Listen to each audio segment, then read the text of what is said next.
Hi everyone, a bit of a silly video today, just for fun. I'm going to see how quick my GBS Zero is, 0 to 60 times. And I've always wondered how fast it is in comparison to kind of similar Caterhams, for example. So I think this car probably sits somewhere between a 360, a Caterham 360 and a 420. Obviously the Caterham 360 has about 180 horsepower, the 420 has about 210 horsepower, and I think about just over 140 and 150 pound-foot of torque respectively. So they both obviously run the Ford Zetec 2-litre engine, more tunable, gives more power, a bit torquier, whereas my GBS Zero runs a slightly older Ford Zetec blacktop 2-litre. This is running throttle bodies, some fast road cams, a remap, some exhaust work, and so it's probably running around about 195 horsepower and about 165 pound-foot of torque. So it could be a really interesting comparison. You know, this is just for fun, not taking it too seriously. So the Caterham 360 I think is quoted by Caterham at 4.8 seconds 0 to 60, and the 420 at 4 seconds dead 0 to 60. So quite a big difference in 0 to 60 time considering the 30 horsepower difference. I'm not 100% sure, and maybe some people who know more about Caterhams than I do can let me know in the comments, but I believe the 420 has a higher red line, maybe something like 7.6, and I suspect that allows one less gear change to 60, but please do correct me if I'm wrong. I think both of those, the 360 and 420, come with 5-speed options, gearbox options, as well as 6-speed, closer range in the 6-speed, so that's also something to consider. This car is running an older 5-speed MT75 gearbox. You know, bit of a shortfall of this car in some respects because it's got very, very short ratios, first and second gear. So, you know, I need third gear without a doubt to get to 60. So, yep, that'll be interesting. Of course, the other big factor, of course, with the drivetrain is the final drive ratio.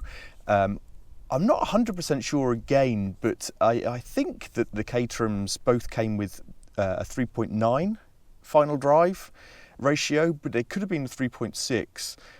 So yeah, let me know on that one in the comments. I couldn't actually find it categorically, so maybe you do actually get the choice of those different final drive ratios. This is a 4.09 in here, so should be better for acceleration. The flip side of that, of course, is that you need to change gear earlier because you don't get so much speed out of each gear. So swings and roundabouts, I guess.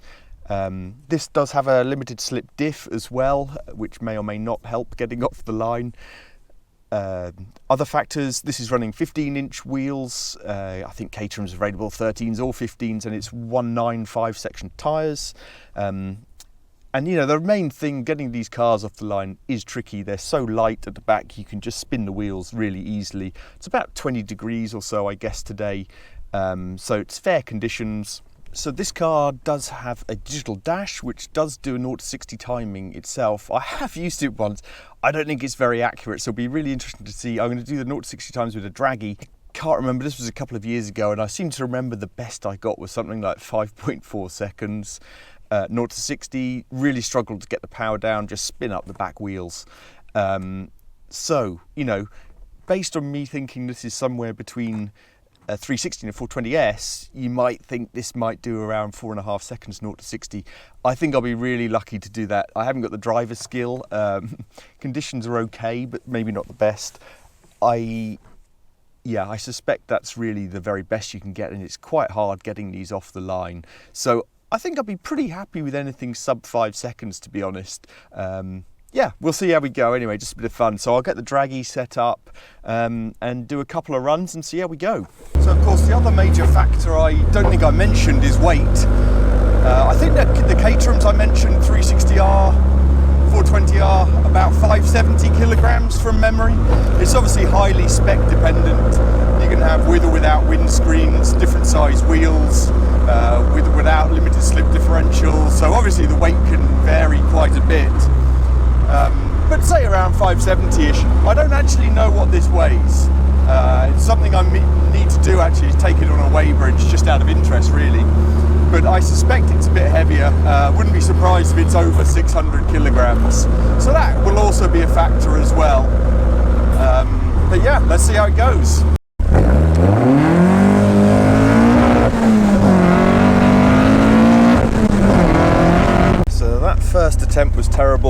lots of wheel spin, bumpy road, spinning in second gear quite a lot. Gave it too much revs in first gear, I think. So we'll try again with a bit of a slower get off. Hopefully this bit of road's a bit better. Let's go.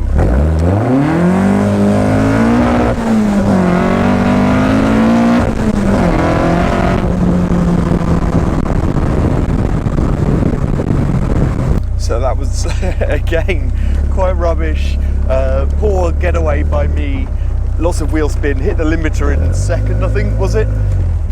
So we'll give it one more go. We're getting about 6.3 seconds, which is pretty crap. I know it can do better than that, but let's give it another go. Okay.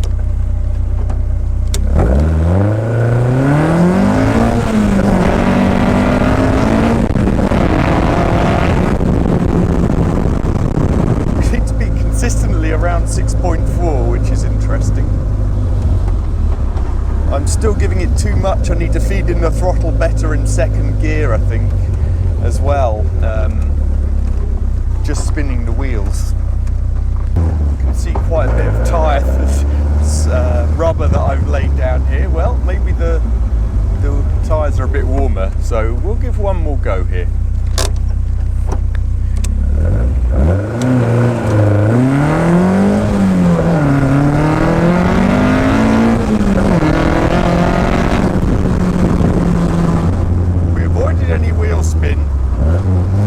Because I fed in the throttle a bit better, but I don't think that's any quicker. Let's pull over and have a look.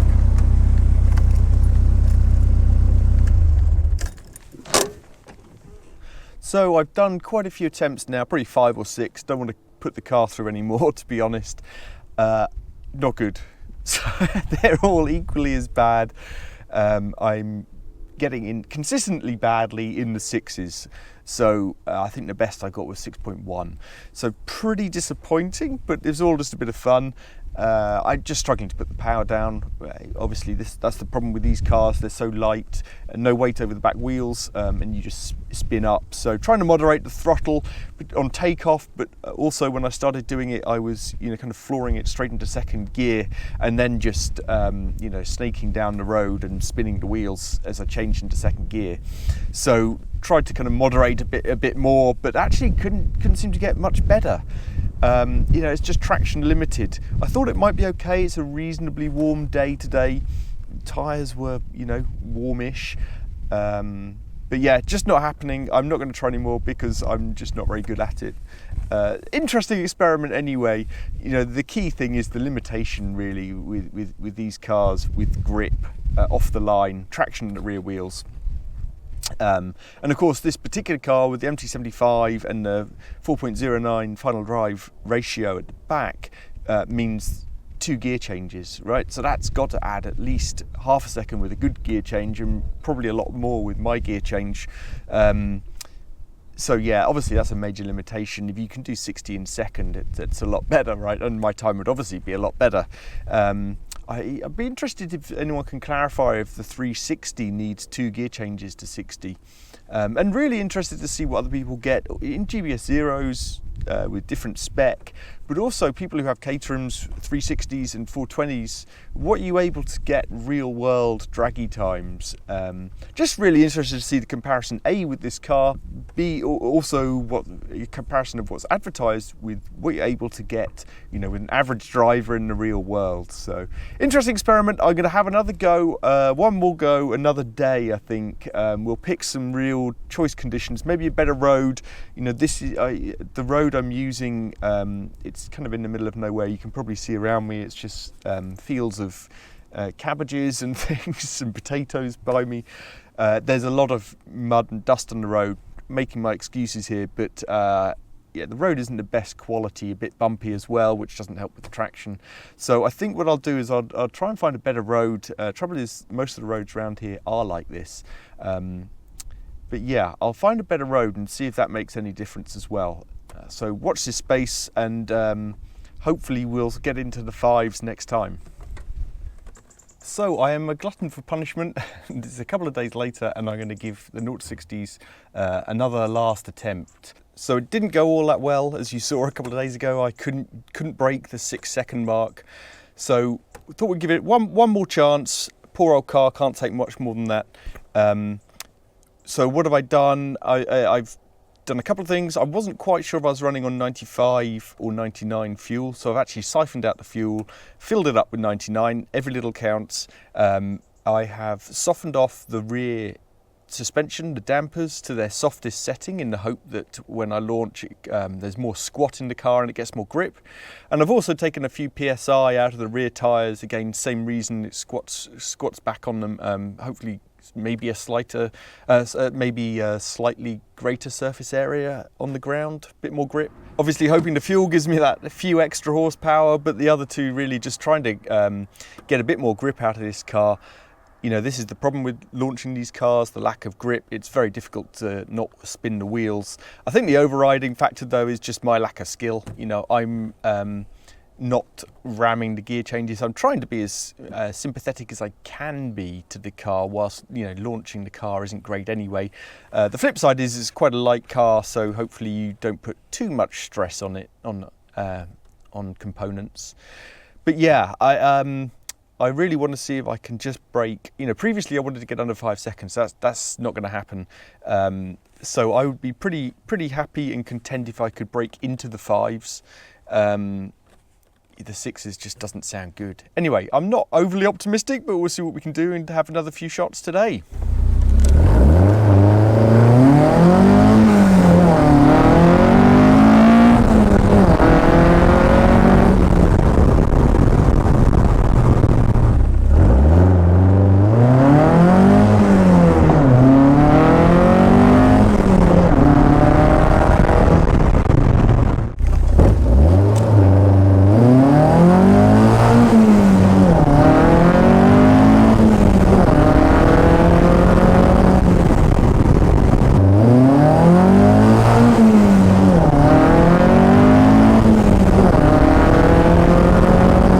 Right, that's it. I'm now officially retired from 0 to 60 times. It was good fun. I'm not doing any more for the sake of the car, but I was getting, definitely getting better as I got more practiced at it, which was interesting. So I was consistently getting in the 5.8s, and then the best of about 5.6. So, you know, I'm reasonably happy with that. I was aiming for under 5, but it turns out that's just not realistic with my skills. You know, I guess people who test these probably slam those gear changes, bounce off the red line, etc. Probably don't treat the car very well. My gear changes weren't the quickest, if I'm honest. There's definitely room for improvement. It's the grip. I could also lose another few PSI from the rear tyres, I think. A bit less pressure would probably help a bit more. There's a noticeable difference from when I did this a couple of days ago. The temperature may be about 2 degrees warmer, 3 degrees warmer. Not too significant. Personally, I think the major differences are in slackening off that rear suspension, making the softer rear suspension, taking a few PSI out of the rear tyres, and probably just my practice as well in doing it. But you know, about a second or so quicker, which is quite significant in 0 to 60 times. Anyway, there we go. 5.6 seconds, my best. Let me know how you do in your GBS or Westfield, Caterham. Particularly interested in what people can get real world, measured with a Dragy for consistency's sake, and what the spec of the car is. So yeah, look forward to the comments and hope you enjoyed it. It was good fun.